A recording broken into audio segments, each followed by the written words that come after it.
வெங்காய குழம்பு எப்படி செய்கிறதுன்னு சொல்லிட்டு பார்த்துடலாங்களா. இப்போ அடுப்பை பற்ற வச்சுக்கலாம், சட்டி வச்சுக்கலாம். சட்டி நல்லா சூடாகட்டும்னு சொல்லிட்டு 2 ஸ்பூன் அளவுக்கு நல்லெண்ணெய் விட்டுருக்கேன். நான் 2 பெரிய வெங்காயம் பெருசாக கட் பண்ணி ஆட் பண்ணியிருக்கேன். அது ஸ்லைஸாக எடுத்துக்கோங்க. இதை வந்து நல்லா எண்ணெயிலே வணக்கி எடுங்க. நான் அந்த கண்ணாடி பதம் வரும் இல்லையா, அந்த அளவுக்கு வணக்கிட்டு இதை தனியாக எடுத்து வச்சிடலாம். இப்போ அதே சட்டியிலே 2 ஸ்பூன் அளவுக்கு எண்ணெய் சேர்த்திக்கலாம். ஒரு 1/4 ஸ்பூன் அளவுக்கு சீரகம் நல்லா பொரிஞ்சதும் 2 பச்சை மிளகா பொடுசாக கட் பண்ணி ஆட் பண்ணியிருக்கேன். அது எண்ணெயிலே நல்லா வணங்க விடுங்க.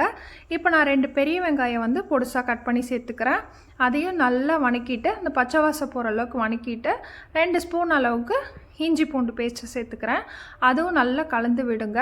இப்போ வந்து நான் 2 பழுத்த தக்காளி பெரிய தக்காளியாக எடுத்திருக்கேன். அது கட் பண்ணி கூட ஆட் பண்ணலாம், ஆனால் அரைச்சி சேர்த்திங்கன்னா அந்த ஃப்ளேவர்லாம் சூப்பராக இருக்கும். அதனால் அரைச்சி சேர்த்துருக்கேன். அதையும் ஆட் பண்ணி நல்லா கலந்து விட்டு இது கூட வந்து 1 ஸ்பூன் அளவுக்கு மஞ்சத்தூள், 1 ஸ்பூன் அளவுக்கு மிளகாத்தூள், 1 ஸ்பூன் கரம் மசாலா, 1 ஸ்பூன் அளவுக்கு கொத்தமல்லி தூள் ஆட் பண்ணி நல்லா கலந்து விட்டு தேவையான அளவு உப்பு சேர்த்தி அதையும் நல்லா கலந்து விட்டுடலாம்.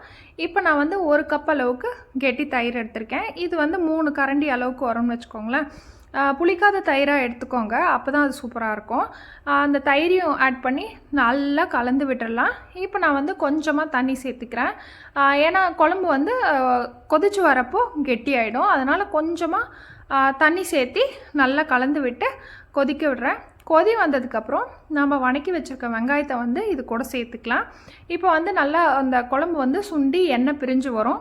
அந்த ஸ்டேஜில் வந்து கொத்தமல்லி தூவி இறக்கிடலாம். இது வந்து இட்லி, தோசை, சப்பாத்திக்கெல்லாம் சூப்பராக இருக்கும். அவ்வளோதாங்க, சிம்பிள் அண்ட் ஈஸியான வெங்காய குழம்பு ரெடி. நீங்களும் ட்ரை பண்ணி பாருங்கள்.